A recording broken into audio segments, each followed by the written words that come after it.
नमस्कार दोस्तों, मैं प्रशांत चौधरी आप सभी का फिर से एक बार स्वागत करता हूं आपके अपने YouTube channel Kota's coaching academy में। तो हम बात कर रहे थे जीएस की। जीएस में पढ़ रहे थे हम पॉलिटी, और उसमें हमने पढ़ा था बंगाल के नवाबों के बारे में। आइए स्टार्ट करते हैं, वहीं से कंटिन्यू करते हैं दोबारा से बंगाल के नवाबों के बारे में पढ़ना। तो बेटा जो हमने कवर किया था वो हमने किए थे बंगाल के 4 नवाबों को कवर किया था हमने। पहला आपका मुर्शिद कुली खान, दूसरा जो आपका नवाब बना वो था आपका कौन, तो वो था बेटा आपका शुजाउद्दीन। तीसरा जो नवाब बना वो था आपका सरफराज। उसके बाद हमने पढ़ चुके थे हम अलीवर्दी खान। उसके बाद हम कंटिन्यू करते हैं आगे की बात को। तो बेटा हेडिंग डालोगे आप, बंगाल का जो 5वां नवाब बना वो कौन था, तो वो था आपका बेटा कौन, जानते हो, सिराजुद्दौला।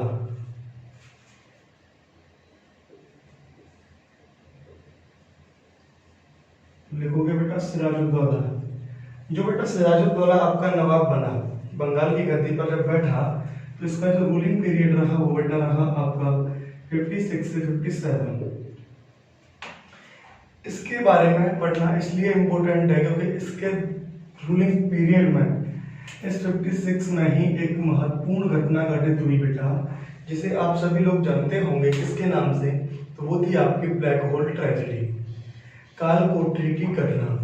क्यों हुई, क्यों, क्या था बेटा, तो वो ऐसा था क्योंकि जब आपके अंग्रेज और फ्रांसीसी लोग कर रहे थे ट्रेड आपका बंगाल क्षेत्र में, तो उस समय जो अंग्रेजों के पास था वो था आपका कलकत्ता,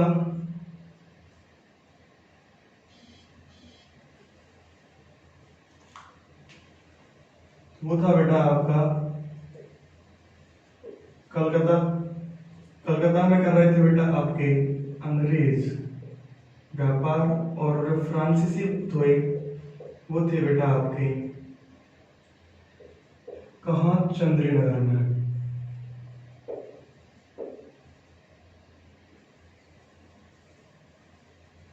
बेटा ये दोनों लोग अपने अपनी जगह पर अपना अपना व्यापार कर रहे थे। क्या हुआ कि इन लोगों ने व्यापार के साथ साथ शुरू कर दी किलेबंदी करना। किलेबंदी करना जब इन्होंने शुरू कर दिया तो इस चीज का पता चला सिराजुद्दौला को, तो इस चीज से नाराज हुआ सिराजुद्दौला जो कि बंगाल का नवाब था। इसलिए इसने क्या किया कि इनको एक फरमान जारी किया, और उसके तहत इन्होंने बताया कि आप अपनी किलेबंदी अभी बंद कर दें, अन्यथा आप युद्ध के लिए तैयार हो जाएं। इस वजह से जो आपके फ्रांसीसी थे उन्होंने तो कर दी बंद, लेकिन उसे कंटिन्यूटी रखी किसने, आपके अंग्रेजों ने। तो इस बात से आ गया गुस्सा सिराजुद्दौला को। तो जो गुस्सा आया तो इसने इन अंग्रेजों के द्वारा ही बनाया गया था आपका क्या, तो आप जानते हो विलियम फोर्ट। विलियम फोर्ट की स्थापना किसके द्वारा हुई थी बेटा, अंग्रेजों के द्वारा। तो उस विलियम फोर्ट पर जब इन्होंने जब स्थापना की थी विलियम फोर्ट की, तो इसी के काल कोठरी में बंद किया गया था अंग्रेजों को, जिसे हम जानते हैं ब्लैक होल ट्रेजेडी के नाम से। जो भी घटना घटित हुई थी वो हुई थी आपकी इन कलकत्ता के ही अंडर में आता था एक आपका बाजार, जिसे आप जानते हैं कासिम बाजार के नाम से। जो कासिम बाजार था, जो कासिम बाजार था उस पर किया सिराजुद्दौला ने अटैक, और यहाँ से 146 ब्रिटिशर्स को बना लिया बंदी, यानी कि कर लिया अरेस्ट। क्या हुआ, जब इन्हें अरेस्ट कर लिया तो इन्हें बंदी बनाकर रखा गया विलियम फोर्ट में।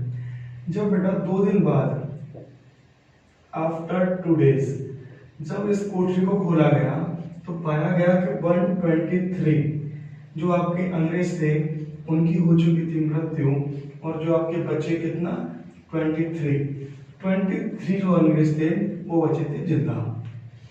क्या हुआ बेटा, जो ये घटना हुई आपकी, जिसे आप जानते हो बेटा किसके नाम से, विलियम फोर्ट में किसके नाम से, जो हुई थी 20 जून 1756, इसे कहते हैं ब्लैक होल ट्रेजेडी, यानी कि काल कोठरी की घटना।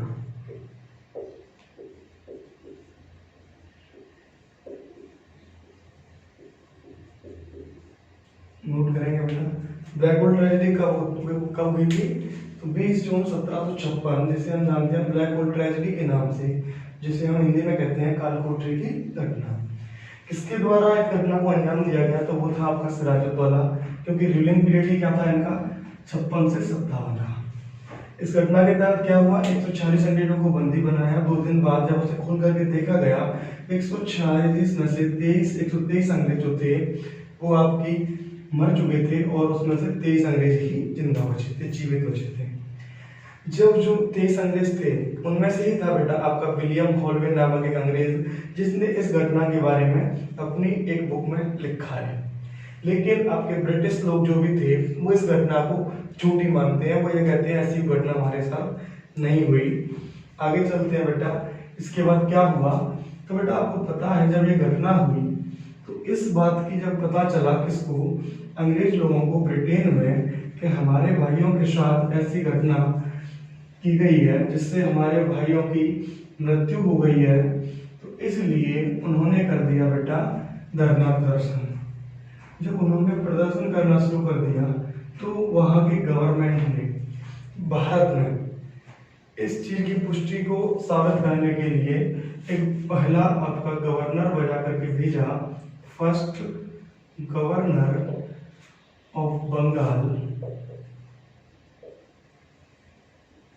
कौन था बेटा? That was Robert Clive.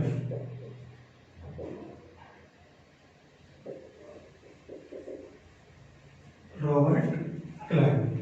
तो बेटा इस चीज के लिए उन्होंने भेजा रॉबर्ट क्लाइव को। रॉबर्ट क्लाइव कौन था? तो बेटा बंगाल का पहला गवर्नर बना करके भेजा। बंगाल का गवर्नर बना करके किसे भेजा? रॉबर्ट क्लाइव को। गवर्नर को बेटा हिंदी में आप समझ सकते हो, जो अभी आपका फिलहाल में होता है स्टेट का राज्यपाल, उसी को कहते हैं बेटा गवर्नर। तो बेटा इसको बना करके भेजा पहला बंगाल का गवर्नर। जब बेटा बना करके भेजा गवर्नर रॉबर्ट क्लाइव को, तो बेटा इसके रूलिंग पीरियड में एक बैटल हुआ जिसे आप जानते हैं, किसके नाम से हुआ था बेटा? तो बैटल ऑफ प्लासी। किसके नाम से हुआ था बेटा? Battle of Plassey. प्लासी के नाम से युद्ध हुआ। उस युद्ध में बेटा आपका जो थे वो थे बेटा आपका, एक तरफ तो था आपका रॉबर्ट क्लाइव, एक तरफ था आपका सिराजुद्दौला।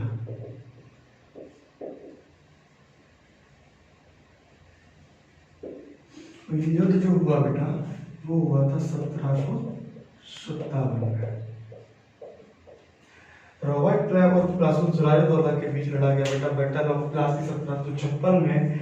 ये एक महत्वपूर्ण निर्णायक युद्ध रहा, इसमें रॉबर्ट क्लाइव की तो हुई जीत और सिराजुद्दौला की भी बेटा हार। इसके बाद क्या हुआ? इसकी हार का जो कारण रहा था बेटा वो रहा था इसी का एक वजीर, जिसे हम जानेंगे बंगाल का अगला नवाब यानी 6th नवाब मीर जाफर के रूप में। मीर जाफर बेटा जो मीर जाफर था वो आपका जो रूलिंग पीरियड रहा इसका वो रहा था 1757 से 1760। 1760 तक इसका रूलिंग पीरियड रहा। जब अंग्रेजों के द्वारा लड़ा गया बैटल ऑफ प्लासी, इसमें रॉबर्ट क्लाइव की हुई जीत, सिराजुद्दौला की हुई हार। तो बेटा इन्होंने जो है अगला नवाब बनाया, वो बनाया आपका मीर जाफर को, क्योंकि ये अंग्रेजों का खिदमतगार बन करके रहा और अंग्रेजों को जीत दिलाने का मुख्य कारण ही कौन था? वो था आपका बेटा रॉबर्ट क्लाइव के लिए मीर जाफर। इसीलिए बैठा दिया गया अगला शासक बंगाल का बना करके यानी नवाब रॉबर्ट क्लाइव ने किसको? मीर जाफर को। तो बेटा खिदमतगार बन करके रहा, कोई ऐसा महत्वपूर्ण कार्य नहीं हुआ इसके काल में। अगला जो नवाब बना बेटा वो इसी का ही दामाद था। कौन था बेटा? दामाद। उसका नाम था बेटा मीर कासिम। मीर कासिम जो बेटा आपका वो बेटा था 1760 से 1763। 1760 से 1763 के लिए बैठा आपका मीर कासिम अपने ससुर यानी मीर जाफर के बिल्कुल जस्ट अपोजिट था बेटा। कैसे? ये खिदमतगार बन करके रहा लेकिन ये अंग्रेजों के खिलाफ था। मैंने आपको बताया था बेटा ऐसा नवाब जिसने अंग्रेज की नीतियों को भांप लिया था वो कौन था? पहला अलीवर्दी खां। तो बेटा उनमें से एक सेकंड था कौन? आपका मीर कासिम। मीर कासिम को जब पता चला इस चीज का, तो बेटा जैसे उसने स्टेटमेंट दिया था, इन्होंने कोई स्टेटमेंट तो नहीं दिया, लेकिन उस समय आपके मुगल सम्राट थे जो, यानी कि मुगल बादशाह जो थे वो थे शाह आलम द्वितीय, उनके पास और एक आपकी अवध हुआ करता था सूबा, अवध के सूबेदार थे यानी कि अवध के नवाब थे। कौन? वो थे बेटा आपके शुजाउद्दौला। तो इन्होंने बंगाल के नवाब मीर कासिम ने एक फरमान जारी करके भेजा शाह आलम द्वितीय और शुजाउद्दौला के पास, जिसमें लिखा था कि हमें इन अंग्रेजों को यहाँ से भगा देना चाहिए, क्योंकि ये अपना ट्रेड के साथ साथ अपना शासन भी यानी एडमिनिस्ट्रेशन भी जमाना चाहते हैं भारत में। जब इस बात का पता चला प्यारे बच्चों, किसको? आपके अंग्रेजों को। तो अंग्रेजों ने क्या किया? तो अंग्रेजों ने कर दिया बेटा इसको इसकी गद्दी से हटा दिया और फिर से अगला नवाब बना दिया, यानी कि 8th नवाब किसे? मीर जाफर को। मीर जाफर बैठा बेटा 1763 में फिर से गद्दी पर, बंगाल की पर। जब यह अपनी गद्दी पर बैठा तो बेटा इसके भी शासनकाल में फिर अब जाकर के एक महत्वपूर्ण युद्ध लड़ा गया, जिसे आप जानते हो 1764 का। कौन बेटा? तो बैटल ऑफ बक्सर, बक्सर का युद्ध। तो बेटा ये बक्सर का युद्ध लड़ा गया था, वो लड़ा गया था आपका किसके बीच? तो बेटा पहला था आपका कौन? Hector Munro. एक तरफ थे बेटा आपके कौन? तो एक तरफ था आपका मीर कासिम और शुजाउद्दौला,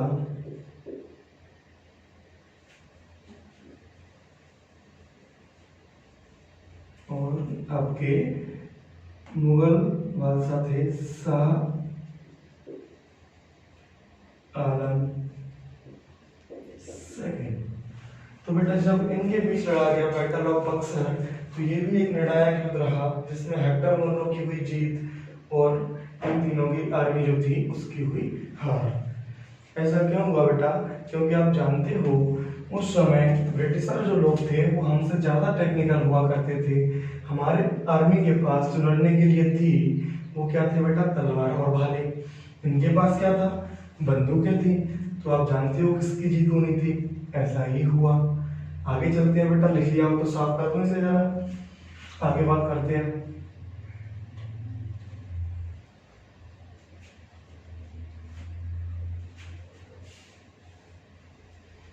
बेटा नोट्स आपके साथ करते चलना, वीडियो देखने से कुछ नहीं होता है, अपने हैंड राइटिंग नोट बनाओगे वो ज्यादा सुटेबल रहेगा आपके लिए, ठीक है ना।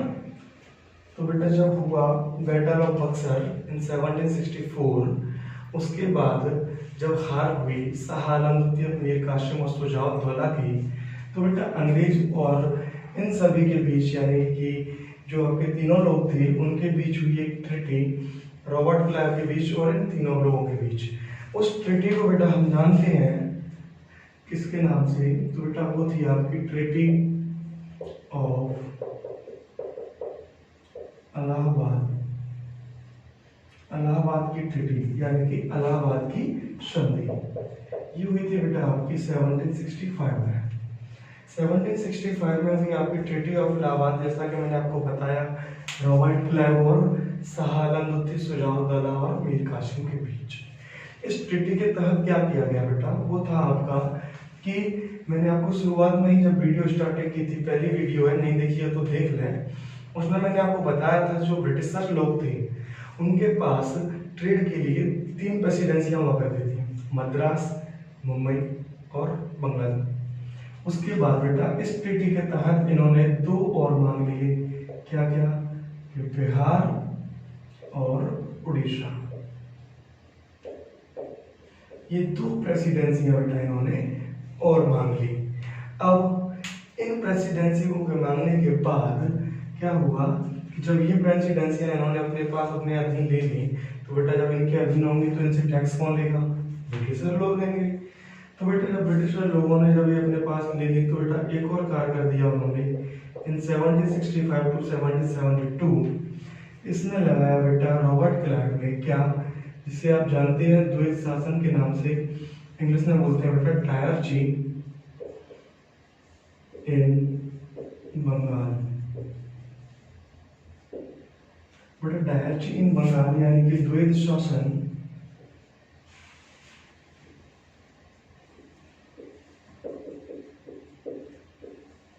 रॉबर्ट क्लाइव के द्वारा बेटा लगाया गया पहली बार आपका बंगाल में द्वैत शासन। इसके तहत क्या प्रावधान था बेटा? द्वैत शासन किसे कहते हैं? इसके तहत ये प्रावधान था कि जो भी टैक्स आएगा उस टैक्स को हम दो पार्टों में देंगे। इधर समझते हैं, मान लो ये टैक्स है, इस टैक्स को अब दो पार्टों में डिवाइड होगा। एक जाएगा ब्रिटिशर्स के पास, एक जाएगा लोकल रूलर के पास। ब्रिटिशर्स के पास जाएगा, लोकल रूलर के पास जाएगा। अब मान लीजिए आपके पास टैक्स आ रहा है 100 रुपये, तो बेटा आधा किधर ब्रिटिशर के, आधा किधर लोकल रूलर के। तो बेटा इस लोकल रूलर को और इस ब्रिटिशर को जो टैक्स मिल रहा था, इसने भी एक कंडीशन लगा दी कि इसका भी लगभग यानी अप्रोक्सीमेट 80% लोकल रूलर किसे देगा? ब्रिटिशर को। तो बेटा निकालोगे अगर रखा 80%, तो मेरे ख्याल से 40 रुपीज आएगा। 40 प्लस 50 रुपीज कितना बेटा? 90 रुपीज हुआ। तो बेटा 90 रुपीज कहाँ आए थे आपका? अंग्रेजों के पास। इसी से बेटा पता चलता है, इसी जो टाइम पीरियड था जो 65 से 1772 का, इसी को हम बेटा जानते हैं पीरियड को भारत की लूट के नाम से।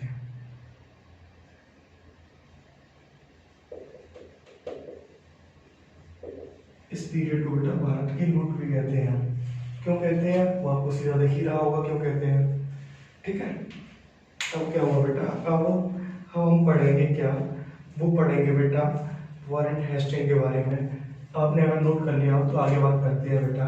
जब इस सारी चीज की पता बात चली कहाँ, ब्रिटेन में, तो बेटा ब्रिटेन के लोगों ने गुस्सा अपना जाहिर किया ब्रिटेन गवर्नमेंट के सामने।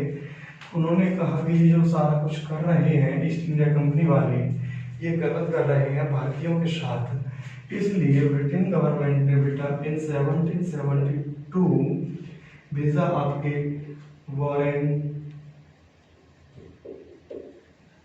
हेस्टिंग को। वॉरेन हेस्टिंग को जब भेजा गया तो बेटा इसने एक कार्य किया, क्या, ये जो डायरची था द्वैत शासन, इसने कर दिया बेटा समाप्त। जी इन बंगाल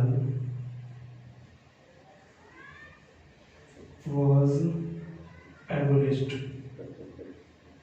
यानी कि द्वैत शासन को कर दिया बेटा समाप्त। क्वेश्चन बन जाता है कभी कभी कि द्वैत शासन किसके द्वारा लगाया गया, तो वो था बेटा आपका रॉबर्ट क्लाइव। किसके द्वारा हटाया गया, तो बेटा वॉरेन हेस्टिंग के द्वारा उसे हटाया गया। कब हटाया? 1772 में। आगे बात करते हैं बेटा हम, इसे फटाफट से नोट डाउन करो, आगे चलते हैं। बेटा आगे का जो हम कॉन्स्टिट्यूशन पढ़ेंगे वो बेटा हम दो पार्टों में पढ़ेंगे, और यहीं से आपके एक्ट शुरू हो जाते हैं। दो पार्टों में क्यों पढ़ेंगे बेटा? क्योंकि एक चलेगा आपका कंपनी रूल और एक चलेगा आपका क्राउन रूल। कंपनी रूल यानी कि जब तक आपका कंपनी के द्वारा एक्ट लागू किए जाएंगे, जो अप्लाई होंगे, उसे हम कंपनी रूल में पढ़ेंगे, बाकी का आपका क्राउन रूल में। तो पहला एक्ट जो पारित होकर के आया, यानी कि वो कब आया था बेटा? तो वो आया था आपका 1773। फटाफट से नोट कर लीजिए 1773। ये आया था बेटा आपका रेगुलेटिंग एक्ट। रेगुलेटिंग एक्ट बेटा जब पारित होकर के आया, कब आया? 1773। रेगुलेटिंग एक्ट बेटा पारित होकर के आया, ये हम पढ़ रहे हैं बेटा कंपनी रूल में। किसमें? कंपनी रूल में। इसे हम पढ़ेंगे बेटा 1773 से 1857। बेटा फिर पढ़ेंगे हम क्राउन रूल, इसे पढ़ेंगे बेटा 1858 टू भारत की आज़ादी तक 1947 तक। बेटा कंपनी रूल में पहला एक्ट जो था वो था आपका रेगुलेटिंग एक्ट। इसके बारे में आप लिखेंगे कि इसके तहत क्या क्या हुआ। तो बेटा इसके तहत जो हुआ, तो बेटा पहली बात तो जो मैंने आपको शुरू में बताई थी कि जो कंपनी ईस्ट इंडिया कंपनी जो भारत आई थी वो केवल प्रतिवर्ष 20 साल के लिए एकाधिकार प्राप्त करके भारत आई थी व्यापार के लिए। तो बेटा इसमें सबसे पहले उसके 20 साल के एकाधिकार को बेटा बढ़ा दिया गया। 20-year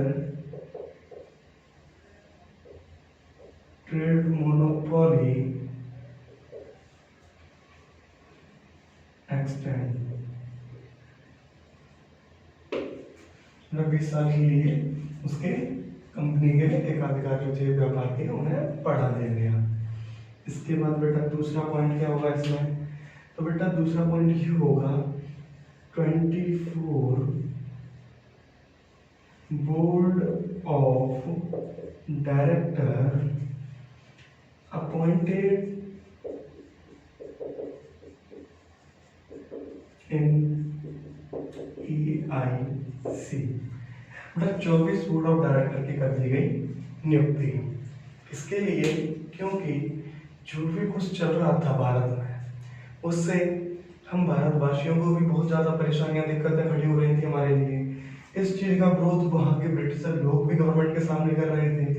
इसलिए government of India act regulating act के तहत EIC में 24 बोर्ड ऑफ डायरेक्टर की कर दी गई अपॉइंटेशन यानी कि नियुक्ति।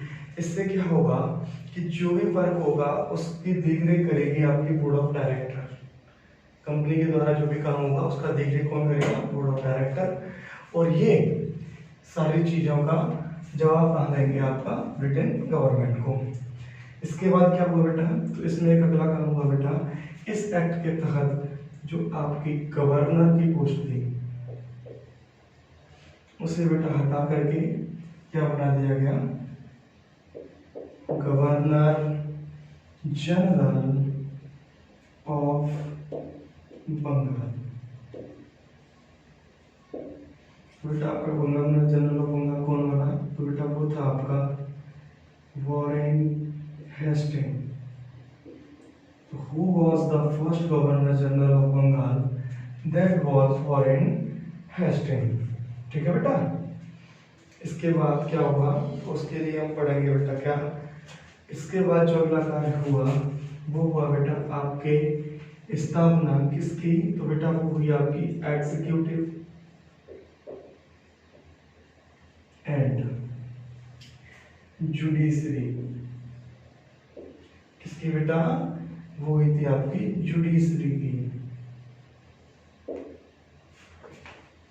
इसको बोलते हैं बेटा हिंदी में कार्यपालिका व आपकी न्यायपालिका। बेटा भारत में की गई इस एक्ट के तहत पहली बार कार्यपालिका और न्यायपालिका की स्थापना। अगला कार्य क्या हुआ, in 1774 सुप्रीम कोर्ट, इसकी स्थापना हुई बेटा सुप्रीम कोर्ट की।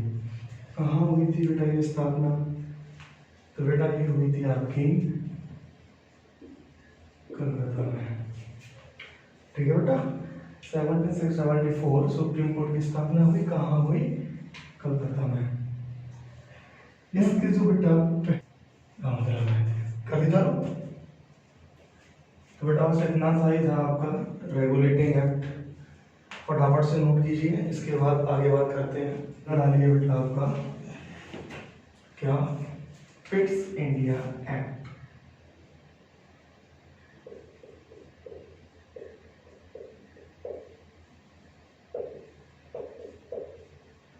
पिट्स इंडिया एक्ट ये कब आया बेटा आपका, 1784। इसमें बेटा आपके क्या काम हुआ, जो बेटा आपका काम हुआ वो हुआ बोर्ड ऑफ डायरेक्टर की जगह पर बेटा बोर्ड ऑफ कंट्रोलर की नियुक्ति की गई। जो बोर्ड ऑफ डायरेक्टर थे वो ईआईसी के हेड थे। अब इनका भी हेड बना जाएगा बोर्ड ऑफ कंट्रोलर को। किसको बेटा? Board of controller.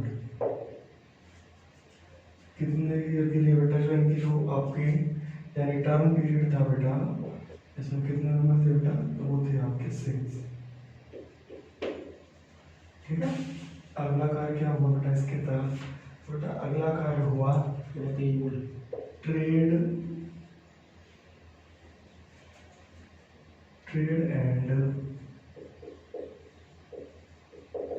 Administration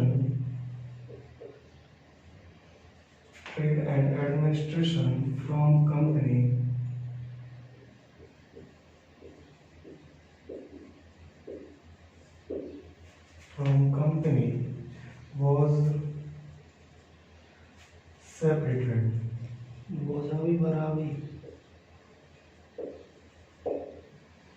was separated। ठीक है बेटा।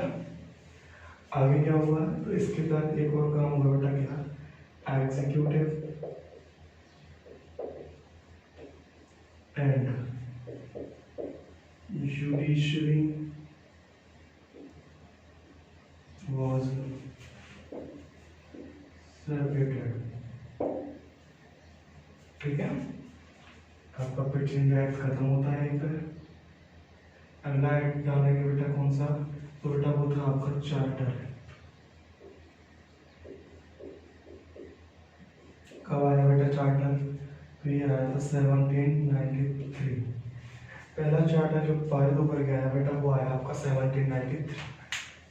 पिट्स इंडिया एक्ट के तहत आपने सोचा कि बोर्ड ऑफ कंट्रोल क्यों हुए बेटा? इसलिए हुए क्योंकि हमें पता है 74 में क्या हुआ? सुप्रीम कोर्ट की स्थापना। गवर्नर जनरल के अधीन ही वर्क कर रही थी आपकी एग्जीक्यूटिव और जुडिशरी। तो वो मनचाहे व्यक्ति को मनचाही सजा दिलाता था उस समय का गवर्नर जनरल ऑफ बंगाल। इसलिए एग्जीक्यूटिव और जुडिशरी को कर दिया सेपरेटेड। ठीक है बेटा। इसके बाद हम पढ़ेंगे किसके बारे में? चार्टर एक्ट के बारे में। डाल दीजिए हेडिंग चार्टर एक्ट। इसमें पहला पॉइंट लिखेंगे बेटा। इसका पहला पॉइंट क्या था बेटा? तो पहला तो वही बेटा आपका जाना माना हुआ 73 में, ये आया 93 में। यानी कि trade monopoly of company were extended for 20 year. ठीक है, 20 साल के लिए बढ़ा दिया गया। और क्या हुआ बेटा? तो इसमें हुआ बेटा 21 अप्रैल इन 1793 बेटा किसकी स्थापना? तो बेटा इसके तहत जो पहला कार्य हुआ वो हुआ आपका 21 अप्रैल 1973 आईसीएस की स्थापना। आईसीएस क्या है बेटा? Indian civil services. ठीक है ना, इंडियन सिविल सर्विसेज की स्थापना। बेटा बोलूंगा मैं हिंदी में, लेकिन मैं भले ही इंग्लिश में रहा हूँ, हिंदी वाले बच्चे परेशान ना हो, सुनते रहे बात को बस। और क्या हुआ बेटा? तो 1793 क्या हुआ बेटा? इसके तहत हुआ रेवेन्यू ऑफ बोर्ड और रेवेन्यू ऑफ पुलिस की स्थापना। ठीक है बेटा, राजस्व बोर्ड और राजस्व पुलिस की स्थापना हुई इसके तहत। इसके बाद बेटा क्या हुआ? तो वो आया बेटा आपका अगला चार्टर जब पारित होकर के, तो अगला चार्टर बेटा सेम एज 20 ईयर बाद आया। तो वो लिखेंगे बेटा आप, इसमें केवल यही दो काम हुए बेटा। इसके तहत जो रेवेन्यू ऑफ पुलिस और रेवेन्यू बोर्ड था, इसके तहत ये प्रावधान था कि जो ब्रिटिशर्स ऑफिसर्स थे जितने भी भारत में, उनको सैलरी पहले ब्रिटिश गवर्नमेंट के द्वारा दी जाती थी, लेकिन अब कहाँ से दी जाएगी? तो बेटा वो दी जाएगी भारत के ही राजस्व से, इंडियन रेवेन्यू से दी जाएगी। अगला लिखेंगे बेटा आप चार्टर एक्ट 1813। सबसे पहला काम तो वही से 20 साल के लिए फिर से बढ़ा दिया गया इसके कार्य को, कंपनी के को। इसी में बेटा 1813 में क्या हुआ, 1813 में मैंने आपको पहले बताया था कि जो व्यापारी लोग थे ये ब्रिटिशर्स, उनके दो ही उद्देश्य थे, एक ट्रेड करने का और दूसरा था बेटा कौन सा, अपने धर्म का प्रचार प्रसारण करने के लिए। बेटा पहला काम क्या हुआ, जो Christian missionaries,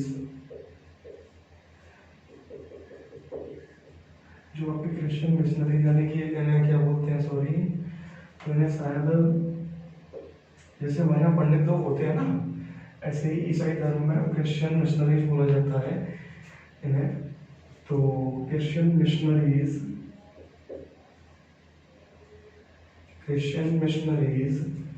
arrived in India.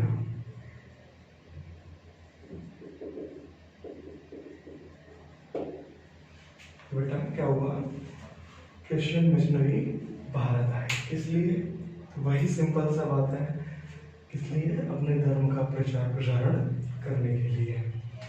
अगला काम क्या हुआ बेटा, तो वो हुआ आपका 1883 में क्या बेटा, 1 lakh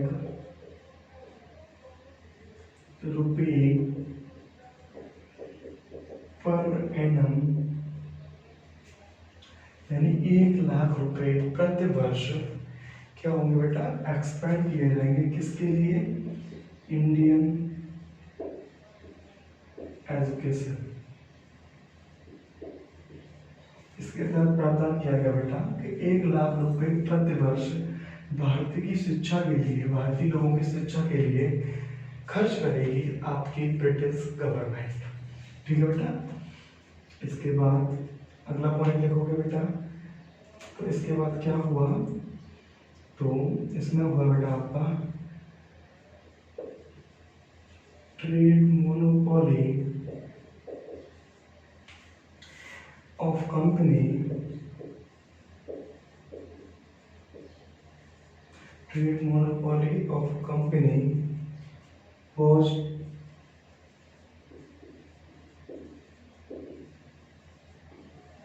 terminated except to trade। Hindi में लिखोगे बेटा, दो व्यापार को छोड़ करके कंपनी के सारे व्यापार को समाप्त कर दिया गया। वो बेटा वो 2 ट्रेड कौन से थे, तो वो थे बेटा आपका पहला ट्रेड ऑफ टी, चाय का व्यापार, सेकंड था बेटा आपका ट्रेड विद चाइना। चाइना के साथ जो व्यापार और चाय का जो व्यापार था, यही दो एकाधिकार छोड़े गए आपकी कंपनी यानी कि EIC के पास। बाकी के जितने भी अधिकार थे उन सबको कर दिया गया बेटा टर्मिनेट यानी कि समाप्त। ये चार्टर नहीं खत्म होता है, अगला चार्टर लिखेंगे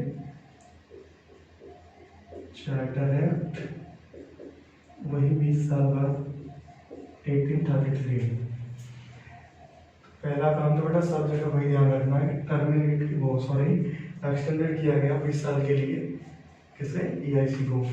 इसमें क्या हुआ बेटा फिर, तो बेटा इसमें पहला कार्य लिखेंगे क्या, तो वो हुआ बेटा एडमिनिस्ट्रेशन, सॉरी पहला देखो, इस एक्ट के तहत ही governor general of Bengal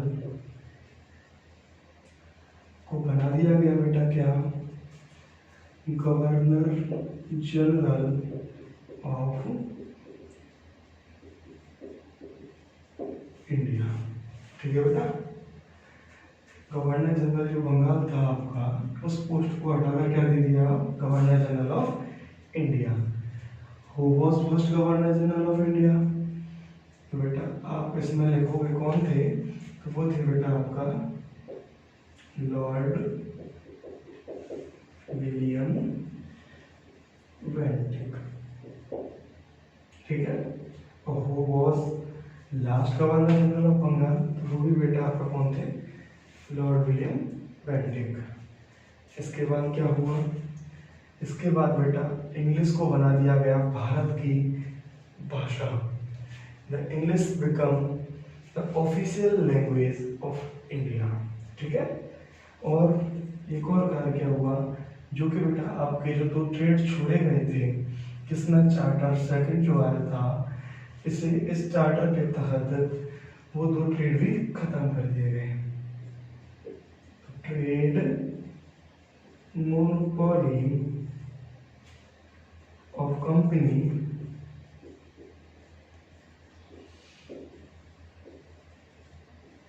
was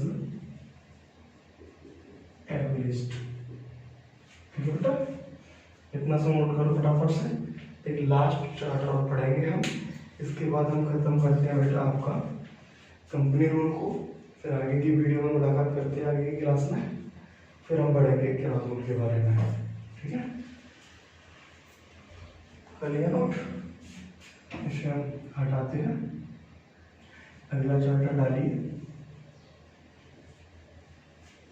तो बेटा अगला चार्टर है वो है आपका वही 20 साल बाद 1853। इस चार्टर में बेटा पहला पॉइंट लिखोगे तो पहला पॉइंट क्या था? 6 board of director were terminated. यानी कि जो आपके बोर्ड ऑफ डायरेक्टर थे 24, अब उनमें से 6 को हटा दिया गया, वो कितने रह गए? 18 बोर्ड ऑफ डायरेक्टर। ठीक है बेटा, और क्या किया गया इसके साथ? तो इसी के तहत किया गया बेटा रिटन एग्जाम